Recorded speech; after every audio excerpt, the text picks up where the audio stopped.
So ngayong araw nga no, umangkas ako dito sa aking kabit char lang, hindi po sa isa kong kasama dito at pupunta nga kami sa Barangay P. Javier. So this video was taken last January 2024 at dito nga no is ongoing po yung kanilang road widening at saka ongoing din po yung kanilang road construction dito sa papuntang Barangay P. Javier. So this is also not my first time na pumunta dito kasi dati nung umakyat kami dito is hindi po ganito kalapad itong kanilang kalsada at lubak-lubak nga rin po yung kalsada nila dito. So ngayon, so ongoing po yung construction nila dito for the progress at para po sa ikabubuti ng mga mamamayan na umuwi sa Barangay P. Javier. At dito nga no, mayroon din ditong ongoing na construction dito na pinapatayo ng gobyerno itong national housing na matatagpuan dito sa taas po yan ng Barangay Aras-asan. So bali itong way na to is papunta tong Barangay P. Javier. So pero itong itinatayong housing dito is sakop pa siguro ito ng Barangay Aras-asan. So itong housing na to is pagkakaalam ko is last 2017 pa ito sinimulan na gawin or i-construct itong kanilang housing project dito. Pero ngayon, ganito pa rin po yung itsura nitong housing project dito sa Sebasti. So ganyan pa rin po at may mga bahay na rin na nakatayo pero ilan lamang po yung mga bahay na yan. Siguro hindi yan aabot ng 50 na unit. At ito nga ay madadaanan kapag pumunta po kayo dito sa Barangay P. Javier. So yung Barangay P. Javier po isakop po ito ng bayan ng Sebasti. Pero dito ongoing po yung mga road widening at saka road construction dito papunta sa Barangay P. Javier. At ito nga no, ito bago lang din to ginawa. Last year lang to ginawa, mga December or November. So yan po ay matatagpuan sa unahan lang mismo ng housing project. Pero medyo mahaba-haba pa po yung kailangan na gawin or lagyan ng semento yung papunta dito sa Barangay P. Javier kasi maikli pa rin po yung mga area na may semento dito papunta sa Barangay P. Javier. At dito nga rin po no sa barangay na ito is lubak-lubak din po yung daan dito. Meron din pong area dito na madulas kapag tag-ulan. So nung pumunta kami dito is hindi na po masyadong umuulan that time kaya ganito po yung itsura. Pero kapag po umuulan dito napakadulas din po nung daanan at saka lubak-lubak din po yung daanan dito. So maputik din po siya kapag malakas po yung ulan. At kung nakikita nyo no, bakas naman po sa kalsada itong kanilang structure kapag umuulan dito sa Barangay P. Javier. So dito nga no, meron ditong alternative way dito sa kabila. Dito nga dumadaan yung mga motorsiklo kasi dun sa kabilang side na yun is masyadong malubak na talaga yung kalsada. Pero dito kakaunti na lang po yung kailangan nilang tapusin na mga areas. Pero hindi katulad sa ibang barangay, especially no doon sa aking naunang na-post na mga barangay na pinuntahan namin is talagang wala po talagang progress yung kanilang kalsada. Yung maganda lang dito no sa papuntang P. Javier, lahat po ng paahon na bahagi nitong mataas na bundok is kanila pong nilagyan ng semento katulad nito. Bali two-way po yung semento na ginawa nila para at least kapag umuulan hindi po masyadong madulas itong kanilang kalsada.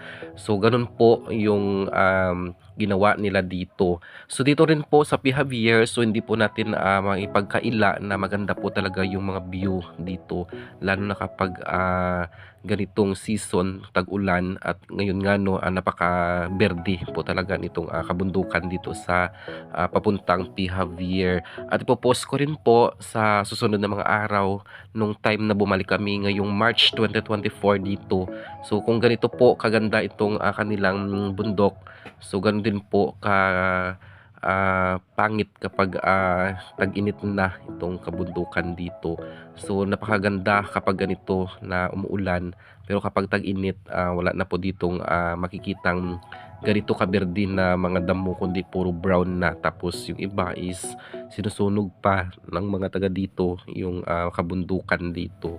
So maswerte po tayo, no, kasi almost 1 year po tayo ditong pabalik-balik dito sa Barangay P. Javier, at nakukunan po natin ito ng mga documented na video itong papunta dito sa Barangay P. Javier. So marahil nagtataka kayo, no, kung bakit almost bundok po yung mga area namin, at ngayon nga po, no, andito kami sa P. Javier at sumama nga ako dito sa aming isang kasama na pumunta dito sa Barangay P. Javier.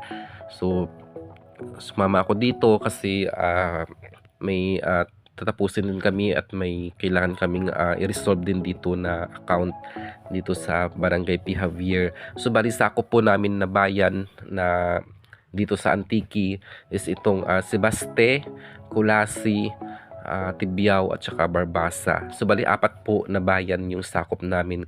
Kaya yung 4 na bayan na yan is almost lahat ng barangay is napuntahan ko na po. At yun ay aking na experience kung gaano po kaganda, kapangit, at kung ano po yung makikita sa bawat barangay na akin napupuntahan sa 4 na bayan na yan na nabanggit ko kanina dito sa Antique. At ito nga, no, isa sa aming area itong P. Javier.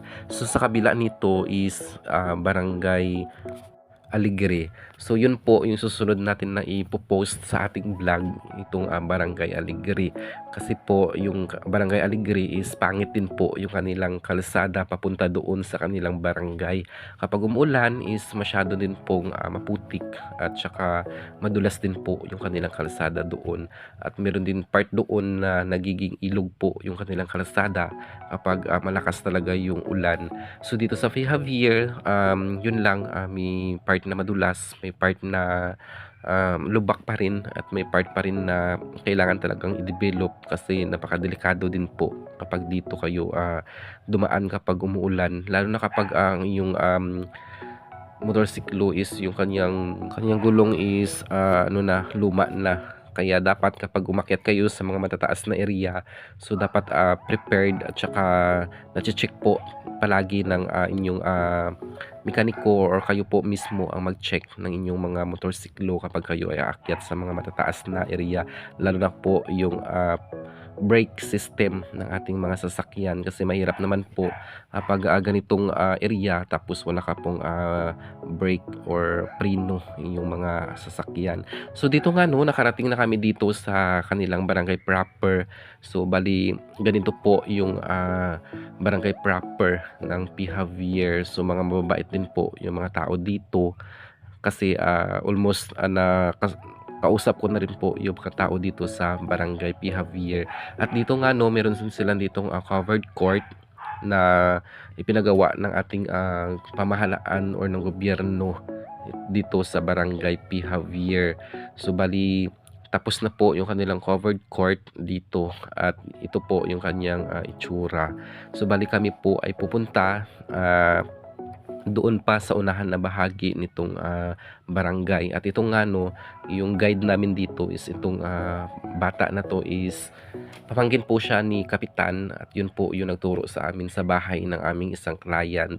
So bali maglalakad po tayo dito ng mahigit 8 to 10 minutes papunta doon sa bahay na aming kailangang puntahan. So bali ito yung bata na to is ginawa naming guide, tapos binigyan na lang namin ng suhol after niyang maihatid kami dito, at hinintay niya rin kami pabalik para mabigay namin yung kanyang suhol. So tuwang-tuwa din po yung bata na yan nung kami ay nakabalik na at naibigay namin yung kanyang suhol. So bali medyo malayo po yung bahay nito ng aming client, at nasa 10 minutes nga po yung lakad.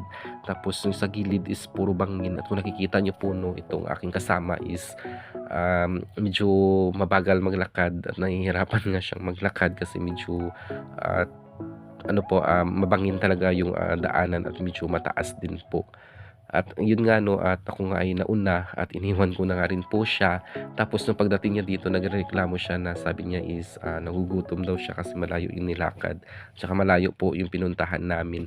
So yung bale kasama ko ngayon dito is si Ronnie. At sa amin nga 'no na balik, so ayan, may nakita kami ditong, native na baboy.